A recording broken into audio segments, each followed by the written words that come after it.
राधे राधे। हरे कृष्ण। आप सभी का दिन शुभ और मंगलमय हो। भोलेनाथ का आशीर्वाद आप और आपके पूरे परिवारजनों पर सदैव बना रहे। प्रिय श्रोताओं, आज आप सुनेंगे सावन मास महात्म्य के चौथे दिन का अध्याय, जिसमें सावन मास महात्म्य और चतुर्मास महात्म्य के अलावा आप सीता नितनेम की कथा का भी श्रवण करेंगे। आपको ये कथाएं कैसी लगती है? अगर हो सके तो वीडियो के कमेंट बॉक्स में जरूर बताइएगा। आज दिनांक है 2 और दिन है रविवार, और आज श्रावण मास के कृष्ण पक्ष की चतुर्थी तिथि है, यानी संतुष्टि चतुर्थी का व्रत आज रखा जा रहा है। चतुर्थी तिथि आज रात 11:15 पर समाप्त होगी और ब्रह्म मुहूर्त सुबह 4:25 से लेकर 5:13 तक रहेगा। सूर्योदय होगा सुबह 6:01 पर, सूर्यास्त शाम 7:04 पर होगा और आज राहु काल शाम 4:30 से 6 बजे तक रहेगा। अब सुनिए श्रावण मास का चौथा अध्याय, जिसमें भगवान ईश्वर बोले, हे सनत कुमार, अब मैं धारण पारण व्रत का वर्णन करूंगा। प्रतिपदा के दिन से आरंभ करके सर्वप्रथम पुण्य हवाचन करना चाहिए। इसके बाद मेरी प्रसन्नता के लिए धारण पारण व्रत का संकल्प करना चाहिए। एक दिन धारण पारण व्रत का संकल्प करना चाहिए। अब प्रथम पुण्य हवाचन करना चाहिए। अब आंखों की कर्ण तीखी व्रत करें और दूसरे दिन पारण व्रत करें। धारण में उपवास और पारण में भोजन होता है। श्रावण मास के समाप्त होने पर सबसे पहले पुण्य हेवाचन करना चाहिए। इसके बाद आचार्य तथा अन्य ब्राह्मणों का वरण करना चाहिए। तत्पश्चात देवी पार्वती तथा शिव जी की स्वर्ण निर्मित प्रतिमा को जल से भरे हुए कुंभ पर स्थापित कर रात में भक्ति पूर्वक पूजन करना चाहिए तथा पुराण श्रवण आदि के साथ रात भर जागरण करना चाहिए। प्रातः काल अग्नि स्थापन करके विधि पूर्वक होम करना चाहिए। इस मंत्र से तिल मिश्रित भात की आहुति डालनी चाहिए। उसी शिव गायत्री मंत्र से घी मिश्रित भात की आहुति डालें और पुनः षडाक्षर मंत्र से खीर की आहुति प्रदान करें। पूर्ण आहुति देकर होम श्रेष्ठ का समापन करना चाहिए। इसके बाद में ब्राह्मणों को भोजन कराना चाहिए तथा साथ ही आचार्य की पूजा करनी चाहिए। हे महाभाग, इस प्रकार से उद्यापन संपन्न करके मनुष्य ब्रह्म हत्या आदि पातकों से मुक्त हो जाता है, इसमें कोई संदेह नहीं। अतः इस महाव्रत को अवश्य करना चाहिए। हे मुनि, अब श्रावण में मास उपवास की विधि को भी आदर पूर्वक सुनिए। प्रतिपदा के दिन प्रातःकाल इस व्रत का संकल्प करें। स्त्री हो या पुरुष, मन तथा इंद्रियों को नियंत्रित करके इस व्रत को करें। अमावस्या तिथि को लोक का कल्याण करने वाले वृषभ ध्वज शंकर जी की अर्चना पूजा षोडश उपचारों से करें। इसके बाद अपनी सामर्थ्य के अनुसार वस्त्र तथा आदि से ब्राह्मणों का पूजन करें, उन्हें भोजन कराएं तथा प्रणाम करके विदा करें। इस प्रकार से किया गया मास उपवास व्रत मेरी प्रसन्नता बढ़ाने वाला होता है। हे सनत कुमार जी, मनुष्य को सभी सिद्धियां प्रदान करने वाले लक्ष्य संख्या परिमित रुद्रवर्ती व्रत के विधान को अब सावधान होकर सुनिए। अत्यंत आदर पूर्वक कपास के 11 तत्वों से बत्तियां बनानी चाहिए। वे रुद्रवर्ती नाम वाली बत्तियां मुझे प्रसन्न वाली हैं। मैं श्रावण मास में भक्ति पूर्वक देवों के देव गौरीपति महादेव का इन 1 लक्ष संख्या वाली बत्तियों से निराजन करूंगा। इस प्रकार श्रावण मास के प्रथम दिन विधि पूर्वक संकल्प करके महीने भर प्रतिदिन शिव जी का पूजन कर 1000 बत्तियों से निराजन करें और अंतिम दिन 71,000 बत्तियों से निराजन करें, अथवा प्रतिदिन 3000 बत्तियां आदर पूर्वक अर्पण करें और अंतिम दिन 13,000 बत्तियां समर्पित करें, अथवा एक ही सभी 1 लाख बत्तियों को मेरे समक्ष जलाएं। प्रचुर मात्रा में घी में भिगोई जो बत्तियां होती हैं वे मुझे प्रिय हैं। तत्पश्चात मुझ विश्वेश्वर का पूजन करके कथा श्रवण करें। सनत कुमार जी बोले, हे देव, हे जगन्नाथ, हे जगदानंद कारक, कृपा करके आप मुझे इस व्रत का प्रबंध बताएं। हे प्रभु, इस व्रत को सर्वप्रथम किसने किया तथा इसके उद्यापन की क्या विधि होती है?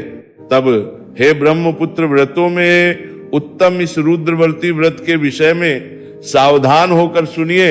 यह व्रत महापुण्य व्रत, सभी उपद्रवों का नाश करने वाला, प्रीति तथा सौभाग्य देने वाला, पुत्र पात्र समृद्धि प्रदान करने वाला, व्रत करने वाले के प्रति शंकर जी की प्रीति उत्पन्न करने वाला तथा परम पद शिवलोक को देने वाला है। तीनों लोकों में इस रुद्रवर्ती के समान कोई उत्तम व्रत नहीं है। इस संबंध में लोग ये प्राचीन दृष्टांत देते हैं कि शिप्रा नदी के रम्य तट पर उज्जैनी नाम की एक सुंदर नगरी थी। उस नगरी में सुगंधा नामक एक परम सुंदरी वीरांगना थी। उसने अपने साथ संसर्ग के लिए अत्यंत 200 शुल्क निश्चित किया था। 100 स्वर्ण मुद्रा देकर संसर्ग करने की शर्त रखी थी।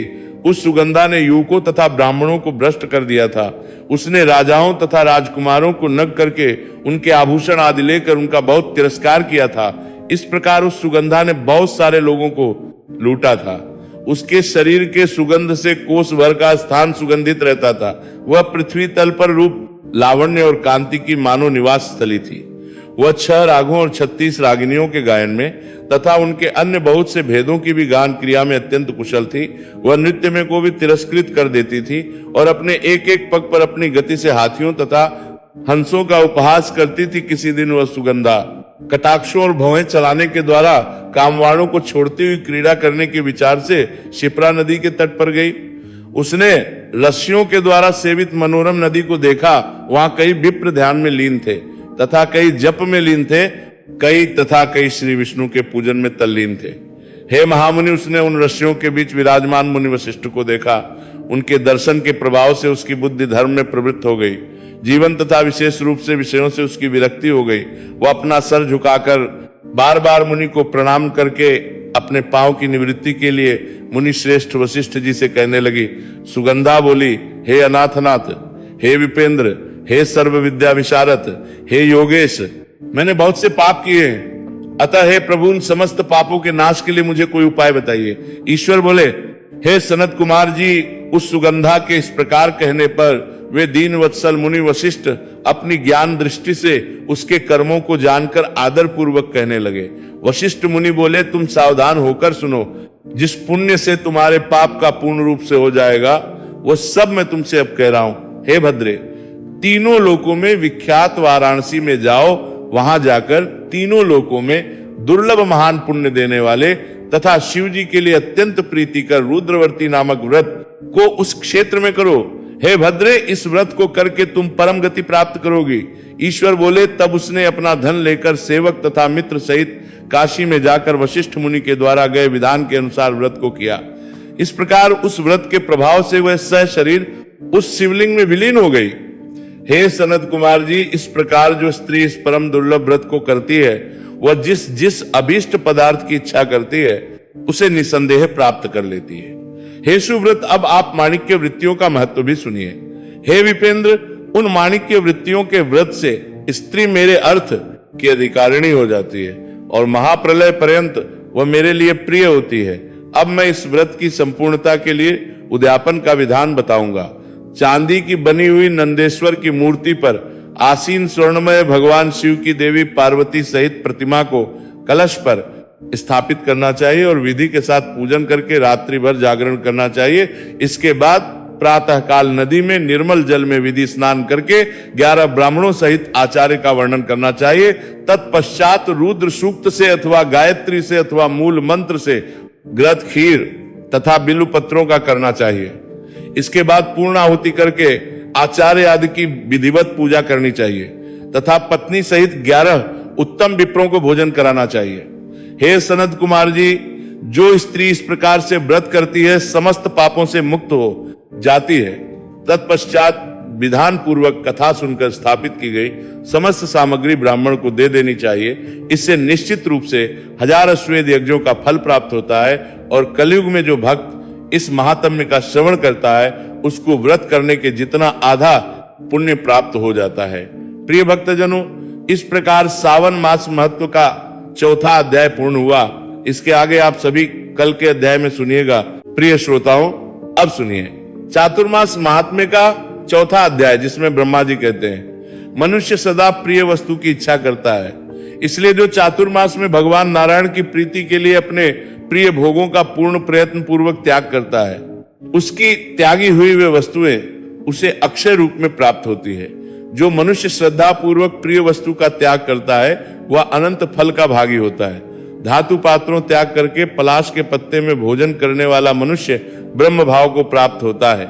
गृहस्थ मनुष्य तांबे के पात्र में कदापि भोजन ना करें। चौमासे में तांबे के पात्र में भोजन करना तो विशेष रूप से है। मदार के पत्ते में भोजन करने वाला मनुष्य अनुपम फल को पाता है। चातुर्मास में विशेषता वट के पात्र में भोजन करना चाहिए। इस मास में भगवान विष्णु की प्रीति के लिए गृहस्थ आश्रम का परित्याग करके बाह्य आश्रम का करने वाले मनुष्य का पुनर्जन्म नहीं होता। मिर्च छोड़ने से राजा होता है। रेशमी वस्त्रों के त्याग से अक्षय सुख मिलता है। उड़द और चना छोड़ देने से पुनर्जन्म की प्राप्ति नहीं होती। चातुर्मास में विशेषतः काले रंग के वस्त्र का त्याग कर देना चाहिए। नीले वस्त्र को देख लेने से जो दोष लगता है उसकी शुद्धि भगवान सूर्य नारायण के दर्शन से होती है। कुसुम्भ रंग के परित्याग करने से मनुष्य यमराज को नहीं, केसर के त्याग से वह राजा का प्रिय होता है। फूलों को छोड़ने से मनुष्य ज्ञानी होता है। शैया का परित्याग करने से महान सुख की प्राप्ति होती है। असत्य भाषण के त्याग से मोक्ष का दरवाजा खुल जाता है। चातुर्मास में पर निंदा का विशेष रूप से परित्याग करें। पर निंदा महान पाप है, पर निंदा महान भय है, पर निंदा महान दुहक है और पर निंदा से बढ़कर दूसरा कोई पातक नहीं है। पर निंदा को वाला भी पापी होता है। चौमासे में केशव को संवारना यानी हजामत त्याग दे तो वो तीनों तापों से रहित होता है। जो भगवान के शयन करने पर विशेषता नख और रोम धारण किए रहता है उसे प्रतिदिन गंगा स्नान का फल मिलता है। मनुष्य को सब उपायों द्वारा योगियों के दिए भगवान विष्णु को ही प्रसन्न करना चाहिए। समस्त वर्णों और श्रेष्ठ पुरुषों के द्वारा भी भगवान श्री हरि का ही चिंतन करना चाहिए। भगवान विष्णु के नाम से मनुष्य घोर बंधन से मुक्त हो जाता है। चातुर्मास में उनका विशेष रूप से स्मरण करना उचित है। कर्क की संक्रांति के दिन भगवान विष्णु का भक्ति पूर्वक पूजन करके प्रशस्त एवं शुभ जामुन के फलों से अर्घ्य देना चाहिए। अर्घ्य देते समय इस भाव का चिंतन करें, 6 महीने के भीतर जहां कहीं भी मेरी मृत्यु हो जाए तो मानो मैंने स्वयं ही अपने आप को भगवान वासुदेव के चरणों में ही समर्पित कर दिया। सर्वथा प्रयत्न के भगवान जनार्दन का सेवन करना चाहिए। जो मनुष्य भगवान विष्णु की कथा, पूजा, ध्यान और नमस्कार सब कुछ उन्हीं श्री हरि की प्रसन्नता के लिए करता है वह मोक्ष का भागी होता है। सत्य स्वरूप सनातन श्री विष्णु वर्णाश्रम धर्म के स्वरूप हैं। जन्म मृत्यु आदि के कष्ट का उन्हीं के द्वारा नाश होता है। अतः चातुर्मास में विशेष रूप से व्रत द्वारा श्री हरि को ही ग्रहण करना चाहिए। तपोनिधि नारायण के शयन करने पर अपने शरीर को तपस्या द्वारा शुद्ध करना चाहिए। भगवान विष्णु की भक्ति संयुक्त जो व्रत है उसे विष्णु व्रत जानो। धर्म में संलग्न होना तप है। व्रतों में सबसे उत्तम व्रत है ब्रह्मचर्य का पालन। ब्रह्मचर्य तपस्या का सार है और ब्रह्मचर्य महान फल देने वाला है। इसीलिए समस्त कर्मों में ब्रह्मचर्य को बढ़ाएं। ब्रह्मचर्य के प्रभाव से उग्र तपस्या होती है। इससे बढ़कर धर्म का उत्तम साधन दूसरा नहीं है। विशेषतः मास्य में भगवान विष्णु के शयन करने पर यह महान व्रत संसार में अधिक गुणकारक है। ऐसा जानो, जो इस वैष्णव धर्म का पालन करता है वो कभी कर्मों से लिप्त नहीं होता। भगवान के शयन करने पर जो ये प्रतिज्ञा करके कि हे भगवान मैं आपकी प्रसन्नता के लिए अमुक सत्कर्म करूंगा, उसका पालन करता है तो उसी को व्रत कहते हैं। ये व्रत अधिक गुणों वाला होता है। अग्निहोत्र, ब्राह्मण भक्ति, धर्म, विशेष, उत्तम बुद्धि, सत्संग, विष्णु पूजा, सत्य भाषण, हृदय में दया, सरलता और कोमलता, मधुर वाणी, उत्तम चरित्रों में अनुराग, वेद पाठ, चोरी का त्याग, अहिंसा, लज्जा, क्षमा, मन और इंद्रियों का संयम, लोभ, क्रोध और मोह का भाव, इंद्रिय संयम में प्रेम, वैदिक कर्मों का उत्तम ज्ञान और श्री कृष्ण को अपने चित्त का समर्पण, ये नियम जिस भी पुरुष में स्थिर है वह जीवन मुक्त कहा गया है। वह पार्थ को कभी लिप्त नहीं होता। एक बार का किया हुआ व्रत भी सदैव महान फल देने वाला होता है।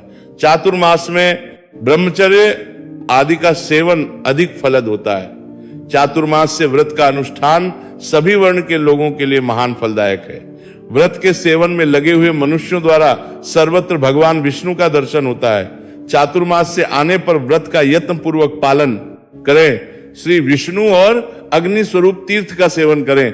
चारों वेद में स्वरूप वाले अजन्मा विराट पुरुष को भजे, जिनके प्रसाद से मनुष्य मोक्ष रूपी महान वृक्ष के ऊपर चढ़ जाता है और कभी संतान को प्राप्त नहीं होता। प्रिय भक्तजनों, इस प्रकार चातुर्मास का चौथा अध्याय आज समाप्त हुआ। इसके आगे का वृतांत आप सभी कल सुनिएगा। अब सुनिए सीता नितनेम की कहानी।